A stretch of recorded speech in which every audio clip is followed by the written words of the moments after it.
रिजवान भाई, अब्बा, वो बड़ी अम्मा की तबीयत बहुत ज्यादा बिगड़ गई है।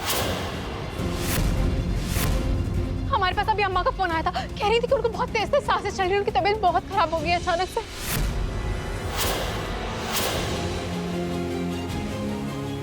जी अल्लाह हाफिज। हमें भी चलना चाहिए अबू।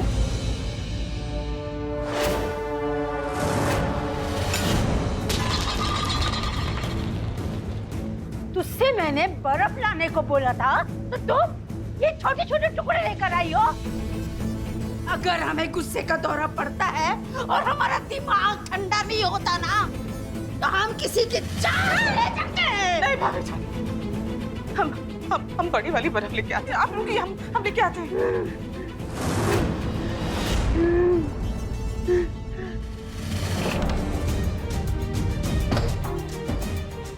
अम्मी,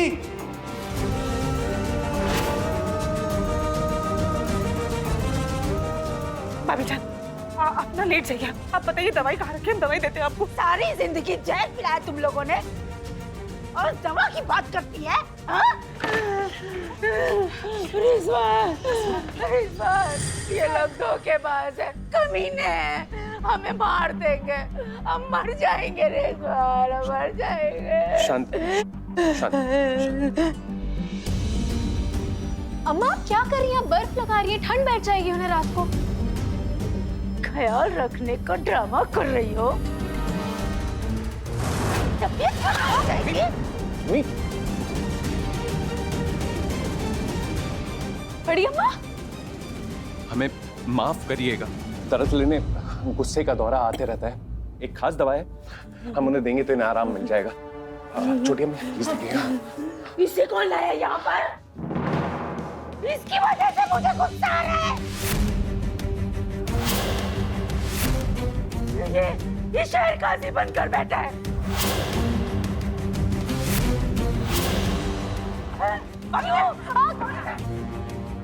कौन लाया इसे? इसकी वजह से अम्मी, अम्मी शांत, शांत अम्मी, शांत, मेरे साथ, मेरे साथ। शांत अम्मी, अम्मी शांत, मेरी तरफ देख, मेरी तरफ देख अम्मी, अम्मी, अम्मी, अम्मी, अम्मी, अम्मी, मेरी बात सुन अम्मी, अम्मी, अम्मी, चले जाओ यहाँ से। अम्मी, अम्मी, शांत, शांत, छोटी अम्मी 2 मिनट आप देखिएगा, मैं दवाई दूंगी।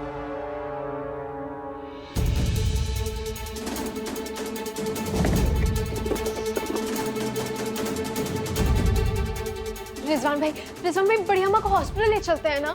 नहीं सारा, दरअसल अम्मी का जब भी बीपी बढ़ता है ना तो उनको गुस्सा आता है और गुस्से में ये ऐसे ही तोड़फोड़ करती है। तो इसका इलाज क्या है? बीपी की दवा के साथ साथ नींद की गोली भी देनी पड़ेगी। सो जाएंगी तो ये ठीक हो जाएंगे।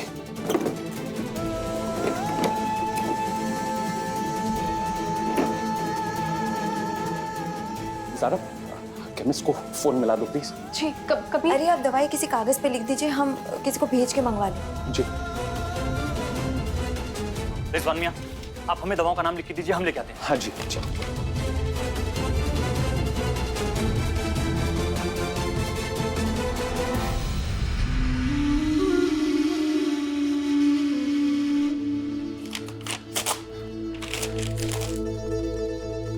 चले जाओ तुम सब यहाँ से, चले जाओ, चले जाओ।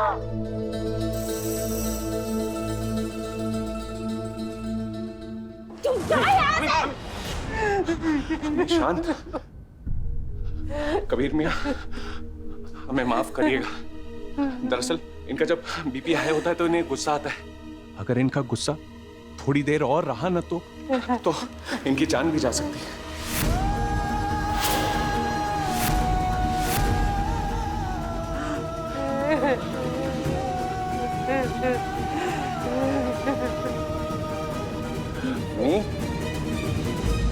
इरफान काजी,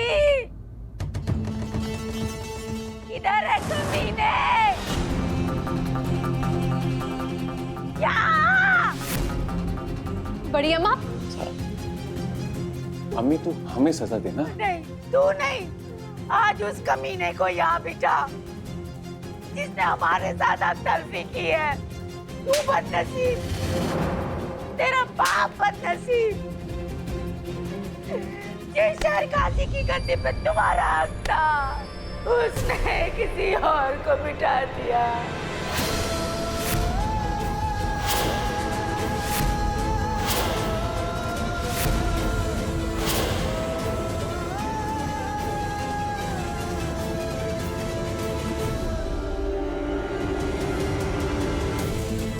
हम उसे कभी माफ नहीं करेंगे, नहीं करेंगे।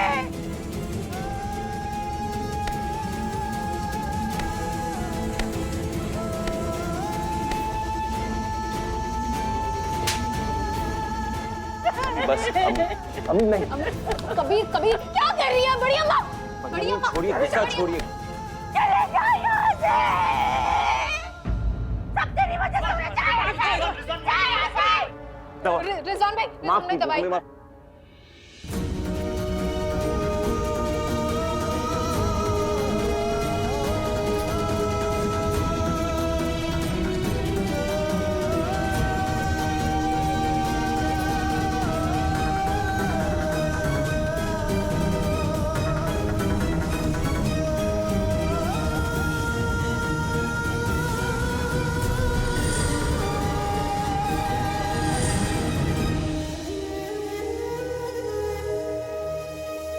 अम्मी की तरफ से हम आपसे माफी चाहते हैं।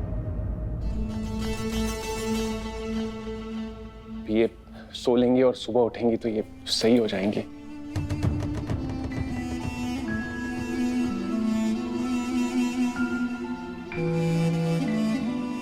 हमें देख सिर्फ तू और तू ही चाहिए, हमें कोई काजी की गद्दी नहीं चाहिए। इसी कुड़कुड़ में तो हमारे अब्बा जान भी चले गए। हमने लाख कोशिश की कि हमारा ट्रांसफर लखनऊ ना हो, पर पता नहीं अल्लाह ही हमसे क्या चाहता है।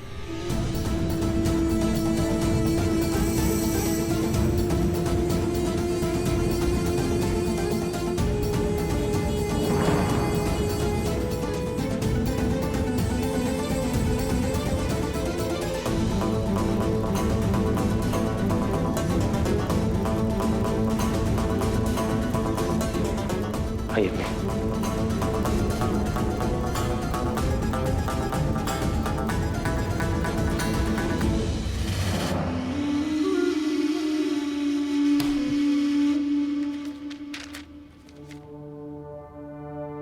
मिस्टर रिजवान सिद्दीकी, आपकी बार बार बनारस से लखनऊ ट्रांसफ़र मांगने की रिक्वेस्ट से फिलहाल आपका ट्रांसफ़र बनारस से लखनऊ टेम्पररी बेसिस पर हुआ है और आपके लखनऊ में परमानेंट पोस्टिंग की रिक्वेस्ट नामंजूर की जाती है।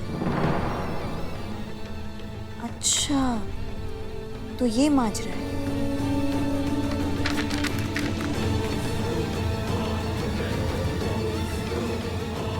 अरे कहाँ गया वो 00 वाला इंटरनेशनल नंबर?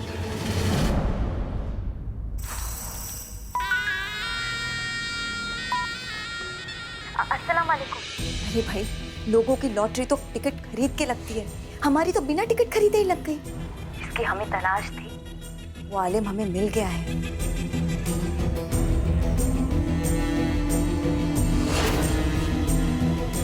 लेकिन क्या तुमने उसकी जांच परख कर ली? वो हमारे लिए काम करेगा? अरे 100% काम करेगा, क्योंकि वो आलिम झूठा है।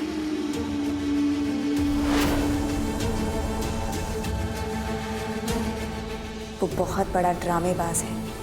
उसे ड्रामा करते हुए हमने खुद अपनी आंखों से देखा और वो हमारे लिए काम जरूर करेगा, क्योंकि वो खुद काजी बनना चाहता है।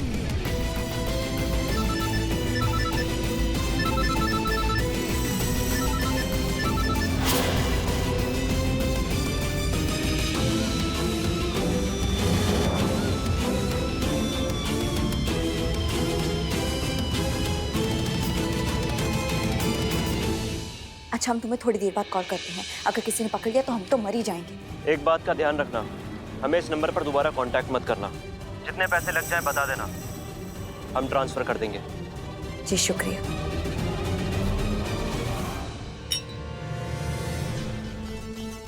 हमें अभी भी समझ में नहीं आ रहा कि तुम्हारी बड़ी अम्मी हमसे किस बात पे इतना गुस्सा है, जैसे हमने उनके बेटे की शहर काजी की जिम्मेदारी हथियाई। आज जब हम देख रहे तब हमें पता लग रहा है कि उसे शहर काजी बनाने के चक्कर में दोनों घरों के बीच इतनी बड़ी दुश्मनी। लाओ दो, हम लेके जाते हैं। हमारा यकीन करो, हमें अम्मा अब्बा ने कुछ नहीं बताया था और फिर रिजवान भाई ने सबके सामने कहा तो कि उन्हें शहर काजी नहीं बनना है, तो इस बात के मायने ही खत्म हो जाते हैं।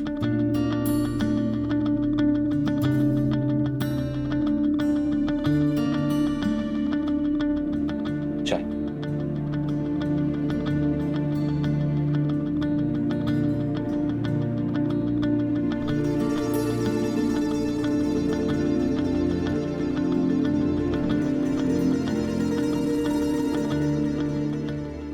शुक्रिया बेटा। अम्मी अबू, कभी अगर आप लोगों को कोई एतराज ना हो तो क्या आज हम यहीं अम्मा के पास रुक जाएं? ये बिल्कुल सही होगा। एक काम करो, नहीं नहीं अम्मी को जरूरत है तुम्हारी। रह जाओ। नहीं बेटा, हम संभाल लेंगे। कबीर मियाँ, आप ज़ारा को साथ लेके जाइए। तो फिर चलते हैं। अल्लाह हाफिज। भाई बात कुछ हमारी समझ में नहीं आई।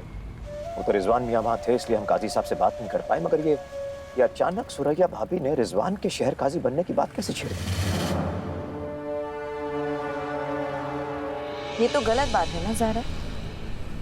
जब तुम्हें पता था कि शहर काजी के लिए तुम्हारे अब्बू और रिजवान की अम्मी के बीच में दुश्मनी चल रही है, तो ये बात तुम्हें हमें बतानी चाहिए। बस जीनत भाभी, आपकी इल्जाम लगाने की आदत कब जाएंगे, आप हमें बताएंगे?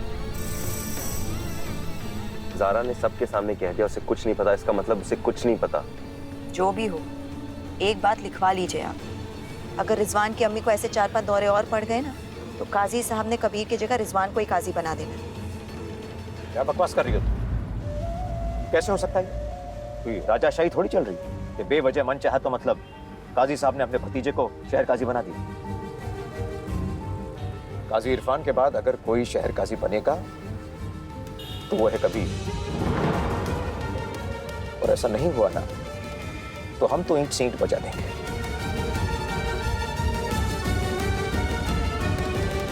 अबू, अब जानते ना हम शहर काजी सिर्फ कुछ ही दिनों के लिए बने। असल हमें एक दिन इस कुर्सी से हटना ही पड़ेगा, चाहे कुछ भी हो। और रही बात रिजवान को शहर काजी बनाने की, तो आप शरिया बोर्ड का कानून अच्छे से जानते हैं। शरिया बोर्ड सिर्फ उसी को शहर काजी बनाता है जो एक मेंबर हो, और रिजवान शरिया बोर्ड का मेंबर नहीं है। रिजवान शरिया बोर्ड का मेंबर तो बन के रहेगा।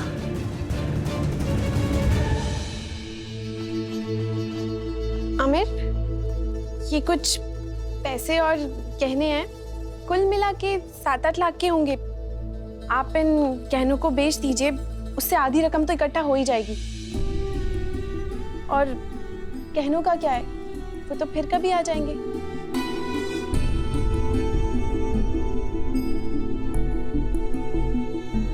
तुम्हारी इस प्यारी सी सोच के लिए बहुत बहुत शुक्रिया, पर हमारा मानना है कि एक फौजी को कभी भी अपनी बीवी के जेवरात नहीं बेचने चाहिए। पर आमिर, हम ये सब अपनी... हम एक फौजी हैं अलीना, हमारा क्या भरोसा जिंदगी के किस मोड़ पर हमारी मौत आ जाए और कहाँ पर। अब आप मरने की बात क्यों कर रहे हैं? हमसे वादा कीजिए, आज के बाद ऐसा कुछ नहीं कहेंगे।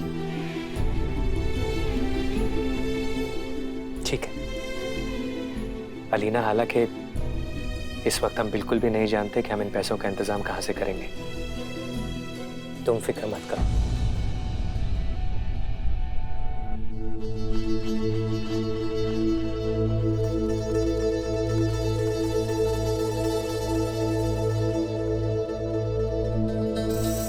$22 लाख का चेक? इतने पैसे किस पर लुटा रहे हो? लुटा नहीं रहे हैं जीनत, सिर्फ आमिर की मदद कर रहे हैं। आमिर की मदद करने का भूत तुम्हें कब सवार हुआ? कोई भूत नहीं सवार हुआ है जीनत, क्योंकि उसे मदद की जरूरत है। उसका हाथ लग जाएगा तो अपने मिशन पे जा सकेगा। एक मिनट। खुद का घर जलाकर दूसरों के घर में रोशनी नहीं की जा सकती। तुम अपने घर वालों को नहीं जानते काशान, बहुत चालू है। अब्बू के पास फूटी कौड़ी नहीं है, कबीर के पास फूटी कौड़ी नहीं है, दामाद भी लेकर आए, उसके पास भी पैसे नहीं है। जीनत, अगर अनस और अलीना की शादी हो गई होती ना, तो ये मंजर देखने को नहीं मिलता। जब ये रिश्ता लेकर आए थे तब तो ज़ारा को बहुत दिक्कत हो रही थी। अब जाओ ना, जाके ज़ारा को कहो अपने अब्बा के घर से पैसे लेकर आए, हम क्यों दें? ये मत भूलो काशान, तुमने ये घर वापस से अब्बू के नाम कर दिया है। अगर ज़ारा ने अपनी कोई चाल चली और हमें इस घर से धक्के देकर बाहर निकाल दिया ना, तो कहीं के नहीं रहेंगे हम। हमारे बारे में नहीं सोचा, अमान के बारे में तो सोचो कम से कम। तुम्हारे पैसों पे सिर्फ और सिर्फ हमारा और अमान का हक है, और अगर ये हक तुमने किसी और को दिया तो हम अमान को लेकर इस घर को छोड़कर चले जाएंगे, हम बता रहे हैं।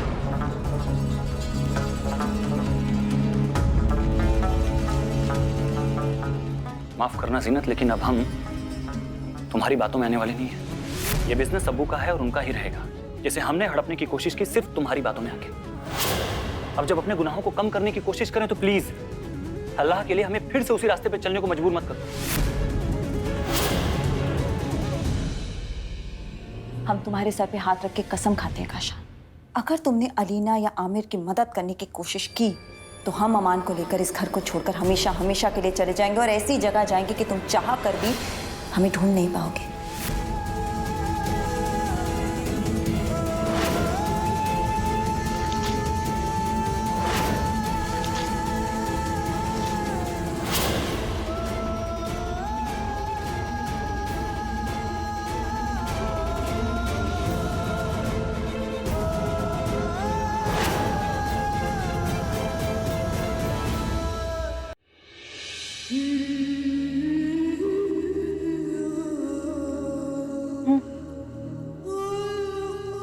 अच्छा,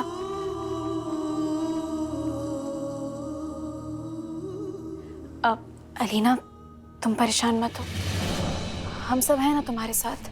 हम मिलकर कोई ना कोई रास्ता निकाल लेंगे। देखो अभी रात बहुत हो गई है, सो जाओ, कल बात करते हैं, ठीक है? अल्लाह हाफिज।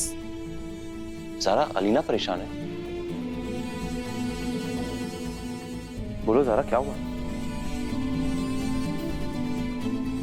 अलीना आमिर को लेकर परेशान है। वो आमिर के सारे पैसे ना उसकी बहन की पढ़ाई में खर्च हो गए। सारे? ज़ारा, वो प्रोस्थेटिक हाथ लेना बहुत मुश्किल हो जाएगा। सुनो, क्या हम शरिया बोर्ड के जानिब से आमिर की मदद कर सकते हैं क्या? काश हम कर सकते, मगर नहीं। क्यों? हम ऐसा बिल्कुल नहीं कर सकते ज़ारा। अगर हम ऐसा करेंगे तो लोग कहेंगे कि हम शहर काजी की कुर्सी का फायदा उठा रहे और अपनी बहनोई की मदद कर रहे, और माफ करना, ये ईमानदारी का सवाल हम कभी नहीं सह पाएंगे। और सुनो, अगर हम कर भी सकते हैं ऐसा ना, तो शरिया बोर्ड मदद ही नहीं करेगा। शरिया बोर्ड सिर्फ गरीब और मोहताज लोगों की मदद करता है, या जो लोग शहीद हैं उनके घर वालों की। मसला भी ऐसे वक्त में हुआ है जब हम भी आमिर की मदद नहीं कर सकते।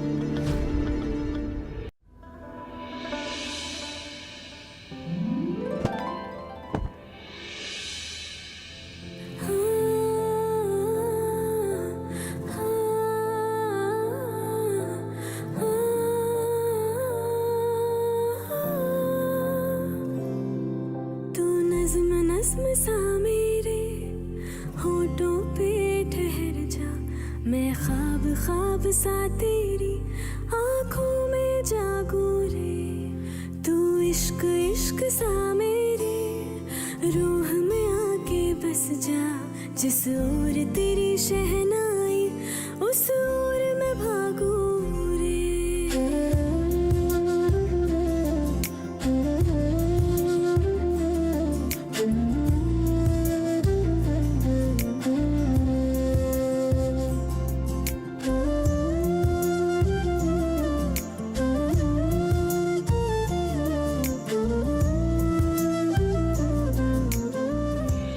परेशान नजर आ रहे हो,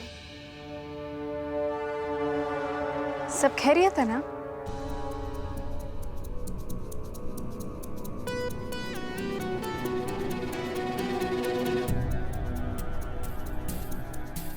शहर काजी की कुर्सी के लिए दो आलिम भाई एक दूसरे के दुश्मन बन गए। तुम अब्बा और बड़े अब्बा की बात कर रहे हो ना? हाँ जरा। हमें भी समझ नहीं आता कभी कि बड़े अब्बा ने ये बात क्यों नहीं समझी कि हमारे अब्बा को शहर काजी उनके अब्बा ने बनाया था। इसमें हमारे अब्बा की क्या गलती है? वैसे ज़ारा, तुम्हारा बड़ा भाई हमें बिल्कुल समझ में नहीं आता। तुम कहती हो वो इतना सुलझा हुआ है, जब तुम्हारे बड़े अब्बा का इंतकाल हुआ तो तब काजी साहब को फोन क्यों नहीं आया? कुछ तो गड़बड़ है इसमें। पता नहीं क्यों। हमें एक गिलास पानी दो ना। हाँ।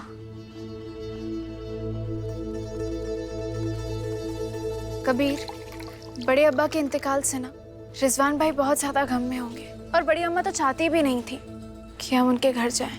इसलिए जब रिजवान भाई संभले होंगे तब उन्होंने अब्बा को फोन किया होगा ना। नहीं सर, नहीं, हमारा दिल नहीं मानता कि जैसे तुम्हारे बड़े भाई दिखते हैं ना, वो वैसे ही हैं। तुम्हें पता है ज़रा, आज तक हम दोनों के बीच कोई मजहबी बातें नहीं हुई, दीन को लेकर कोई बातें नहीं हुई। यहाँ तक ज़रा हमारे बीच किसी भी मसले को लेकर सलाह मशवरा भी नहीं हुआ है ज़रा। तुमसे कह रहे हैं, वो जैसा दिखता है ना वैसा नहीं है।